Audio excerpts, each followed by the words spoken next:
अस्सलाम वालेकुम स्टूडेंट्स। पिछले लेक्चर में हमने पढ़ा था ब्रांचेस के बारे में, बायोलॉजी की ब्रांचेस के बारे में। आज के लेक्चर में हम पढ़ेंगे levels of organisation. Levels of organisation में पहले हम स्मॉल चीज़ से शुरू होते हैं, फिर हम एक क्लाइमेट चीज़ पे जाते हैं जिसको हम कहते हैं बायोस्फीयर। स्मॉल चीज़ मतलब हमारे पास सबसे पहले एटम और सब एटॉमिक पार्टिकल्स के बारे में हम पढ़ेंगे, मतलब atom smallest particle of element. अभी मैं आपको तफसील से समझाऊंगी। ये मिलेगा तो बनेंगे मॉलिक्यूल्स, मॉलिक्यूल्स मिलेंगे तो उसके बाद बनेगा ऑर्गेनल। बायो मॉलिक्यूल्स जितने भी मिलेंगे तो क्या बनेगा organelles. Organelles for example mitochondria, ribosomes वगैरह, ये सारे क्या है ऑर्गेनल्स। जब ऑर्गेनल्स मिलेंगे तो बनेगा सेल, सेल मिलेगा तो फिर क्या बनेगा टिश्यू, बहुत सारे टिश्यूज मिलेंगे तो क्या बनेगा ऑर्गन। जब ऑर्गन मिलेगा तो बनेंगे ऑर्गन सिस्टम। अब ऑर्गन मतलब टिश्यू, जैसे नर्वस टिश्यू है, ये कंबाइंड होगा, बहुत सारे नर्वस टिश्यूज कंबाइंड होंगे तो क्या बनेगा एक ऑर्गन बनेगा, जिसे हम क्या कहते हैं हमारा ब्रेन। जब ऑर्गन मिलेगा तो हमारे पास ऑर्गन सिस्टम बनेगा, जैसे नर्वस सिस्टम हो गया। जब पूरे ऑर्गन सिस्टम मिलेंगे तो हमारे पास एक इंडिविजुअल बन जाएगा, इंडिविजुअल मिलेंगे तो पॉपुलेशन बनेगी, डिफरेंट पॉपुलेशन जब एक जगह पे रहेगी तो उसको हम क्या बोलेंगे कम्युनिटी बोलेंगे, और कम्युनिटी से आगे बनेगा बायोस्फीयर। तो हम वन बाय वन सारे लेवल्स को हम तफसील से पढ़ेंगे। फर्स्ट ऑफ ऑल हमारे पास है एटम्स। एटम्स का मतलब क्या होता है, एटम फॉर नॉट, टॉम मतलब कटिंग, इस नॉट कटिंग। एटम का मतलब क्या है not cutting. Smallest particle of element is called a atom, मतलब स्मॉलेस्ट पार्टिकल है किसी भी एलिमेंट का, स्मॉलेस्ट पार्टिकल क्या कहलाता है एटम कहलाता है। अब एटम में पार्टिकल्स होते हैं सब atomic particles, electron, proton, neutron. Electron पे हमेशा नेगेटिव चार्ज होता है, प्रोटॉन पे हमेशा पॉजिटिव चार्ज है और न्यूट्रॉन पे कोई चार्ज नहीं है।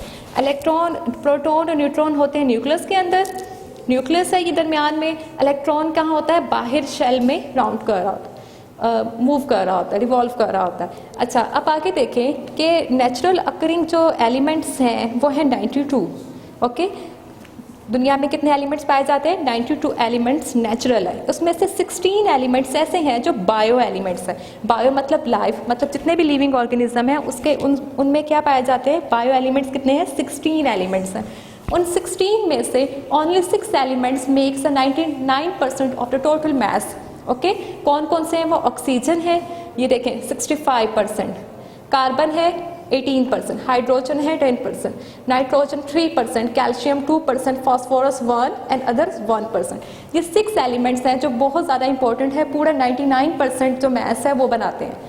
और बाकी के जितने भी एलिमेंट्स हैं 6 के अलावा बाकी जो 10 बचे हैं वो 1% बनाते हैं पूरा मैस। नेक्स्ट हमारे पास है मॉलिक्यूलर लेवल। मॉलिक्यूलर लेवल में देखें कोई भी एटम, जैसे फॉर एग्जांपल ये कार्बन बनाया मैंने, ये हाइड्रोजन है, ये आइसोलेटेड फॉर्म में हमारे जिस्म में नहीं रह सकता।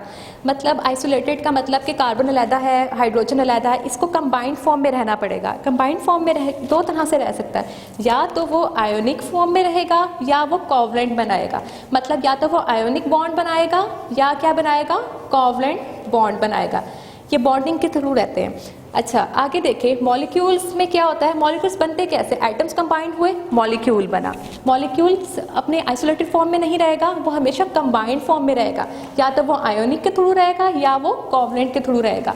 नेक्स्ट देखें मॉलिक्यूल्स दो तरह के होते हैं, एक होता है माइक्रो मॉलिक्यूल्स, दूसरा होता है मैक्रो मॉलिक्यूल्स। माइक्रो का मतलब ही क्या होता है स्मॉल, स्मॉल मॉलिक्यूल्स मतलब ऐसे मॉलिक्यूल जो स्मॉल हो, लो वेट हो, उसको हम क्या बोलते हैं माइक्रो मॉलिक्यूल्स। फॉर एग्जांपल हमारे पास ग्लूकोज हो गया, वाटर हो गया, ये कि हमारे पास माइक्रो मॉलिक्यूल्स।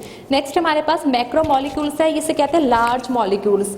ऐसे मॉलिक्यूल जिसका वेट ज़्यादा होता है उसको बोलते हैं मैक्रो मॉलिक्यूल्स। फॉर एग्जाम्पल इसमें हमारे पास स्टार्च हो गया, प्रोटीन हो गया, ठीक है। नेक्स्ट हमारे पास है organelles and cell levels. Biomolecules जब आपस में मिलेंगे तो क्या बनेगा ऑर्गेनल्स बनेंगे। जब ऑर्गेनल्स मिलेंगे तो क्या बनेगा एक सेल बनेगा। आपको पता ही है कि एक सेल होता है, उसके अंदर तमाम ऑर्गेनल्स वगैरह पाए जाते हैं। फॉर एग्जांपल न्यूक्लियस हो गया, सेंट्रियोल हो गया, ये एंडोप्लाज्मिक रेटिकुलम हो गया, माइटोकॉन्ड्रिया, वैक्यूल, ये सारे क्या है इसके ऑर्गेनल्स हैं। ऑर्गेनल्स मिलेंगे तो क्या बन रहा है सेल बन रहा है। अब इधर देखें माइटोकॉन्ड्रिया है ऑर्गेनल, इसका काम क्या है सेलुलर रेस्पिरेशन करना। राइबोसोम्स है, इसका काम क्या है प्रोटीन सिंथेसिस करना। मतलब मुख्तलिफ ऑर्गेनल है और मुख्तलिफ ऑर्गेनल्स के मुख्तलिफ सिस्टम्स हैं, हर के में कोई ना कोई काम लगाया गया है।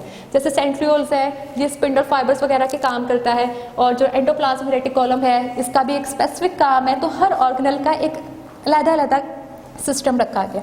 अब आगे देखें कि देखिए सेल्स किसमें कितने पाए जाते हैं, किस किस लिविंग ऑर्गेनिज्म में कितने सेल्स पाए जाते हैं। जो एनिमल्स होते हैं उसमें ट्रिलियन सेल्स होते हैं, मतलब बहुत ज़्यादा सेल्स पाए जाते हैं। और जो प्रोकैरियोट्स है, प्रोटिस्ट्स वगैरह है, उसमें क्या सिंगल सेल्स पाए जाते हैं। अब ये प्रोकैरियोट्स किसे कहते हैं और यूकैरियोट्स किसे कहते हैं, इसको देखें।